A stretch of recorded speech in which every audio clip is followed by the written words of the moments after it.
এরকম একটু দেখতে চাই কাভার ড্রাইভটা 1 2 ইয়াস কি বিরাট কোহলির কাভার ড্রাইভ বিরাট কোহলির মতো মানে ট্রাই করতেছি, কিন্তু যদি হয় আলহামদুলিল্লাহ ভালো। আচ্ছা, এখন আমার মনে হয় উনি যদি আর কয়েকটা বছর ওডিআইতে, যেহেতু এখনো আছে উনি ওডিআইতে আর কয়েকটা বছর থাকলে সচিন তেন্ডুলকারের রেকর্ডটা ভাঙতে পারবে উনি।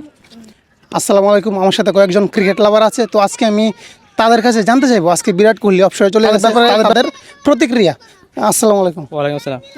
নাম কি ভাইয়া? মোহাম্মদ রাকিবুল হাসান। আচ্ছা, রাকিব ভাই, বাড়ি কোথায়? নেত্রকোনা। নেত্রকোনা। তো আজকে একজন ক্রিকেটার টেস্ট ক্রিকেট থেকে বিদায় নিয়েছে, জানেন আপনি সে কে? জি, কে? বিরাট কোহলি। আচ্ছা, বিরাট কোহলি। বিরাট কোহলির নামের সাথে একটা উপাধি আছে, বলতে পারেন? কিং কোহলি।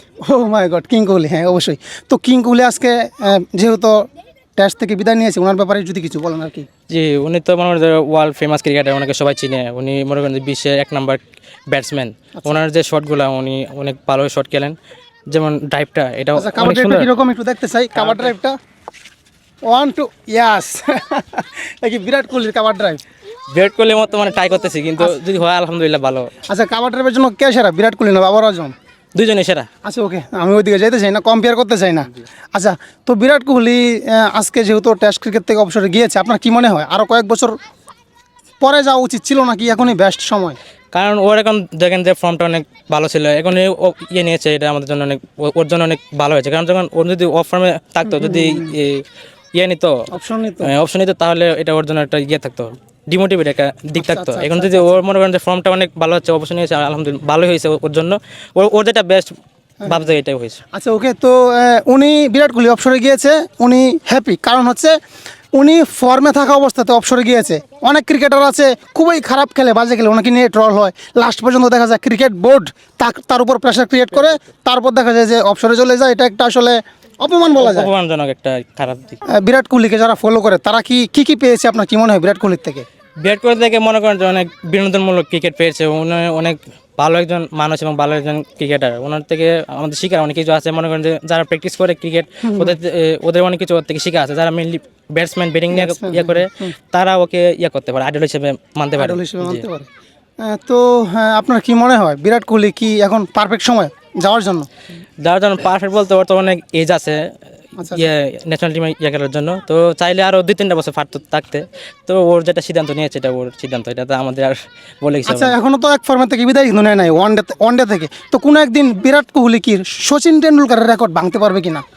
ইনশাল্লাহ, কারণ ওনার যে ব্যাটিং, উনি মনে করেন পারবে, মানুষ চাইলে সব কিছু পারে, এটা নিয়ে না, ইনশাল্লাহ দেখি কি। ওকে, বিরাট কোহলির জন্য কি বলতে চান আপনি? বিরাট কোহলির জন্য বলতে চাই উনি শুভকামনা তো আছে, আর বলতে চাই যে ওনার মনে করেন যে ইয়েটা আছে, ওনার জৈবনিক ইয়েটা কালটা, এটা নিয়ে অনেক হেভি থাকুক, ওনার বস আনুষ্কা শর্মা অনেক হেভি থাকুক, এটাই চাই। আচ্ছা, ওকে, তো এই ক্রিকেট ফ্যান রাকিব উনি চাচ্ছে যে বিরাট কোহলির পরবর্তী জীবন মানে ফ্যামিলি নিয়ে, আনুষ্কা বৌদিকে নিয়ে যেন হ্যাপি থাকে। ওকে, ধন্যবাদ আপনাকে। তারপর আপনার নাম কি? রাকিবুল ইসলাম। আচ্ছা, রাকিবুল ইসলাম, দুজনেই রাকিব। বিরাট কোহলিকে নিয়ে একটা লাইন শুনতে চাই। আচ্ছা, আপনাকে নিয়ে শুনতে চাই। বিরাট কোহলি আজকে যেহেতু অবসরে চলে গেছে, ওনার ব্যাপারে আপনার থেকে একটা লাইন আমি শুনতে চাই। বিরাট কোহলি খুবই ভালো একজন প্লেয়ার ছিলেন। ইন্ডিয়ান ন্যাশনাল ক্রিকেটে উনি অনেক বছর ধরে খেলে আসছেন, প্রায় 2014 সাল থেকে খেলে আসতেছেন। আচ্ছা, কবে থেকে? 2014 থেকে? আমার মনে হয় 2014 সাল থেকে আমি ওনার খেলা দেখতেছি আর কি। আচ্ছা, আপনি 2014 থেকে দেখতেছেন, কিন্তু বিরাট কোহলি আর অনেক আগে থেকেই খেলে। আচ্ছা, ওকে, তারপর উনি টোটাল টেস্ট মানে পুরো ইন্টারন্যাশনাল ক্যারিয়ারে ওনার অনেকগুলো সেঞ্চুরি আছে, প্রায় সচিন তেন্ডুলকারের কাছাকাছি চলে গেছে। সম্ভবত কয়টা? সম্ভব 90টা হতে পারে, প্রায় 90টা টোটাল ফরম্যাট মিলিয়ে। হ্যাঁ, টোটাল ফরম্যাট মিলিয়ে। আচ্ছা, এখন আমার মনে হয় উনি যদি আর কয়েকটা বছর ওডিআইতে, যেহেতু এখনো আছে উনি ওডিআইতে আর কয়েকটা বছর থাকলে সচিন তেন্ডুলকারের রেকর্ডটা ভাঙতে পারবে উনি।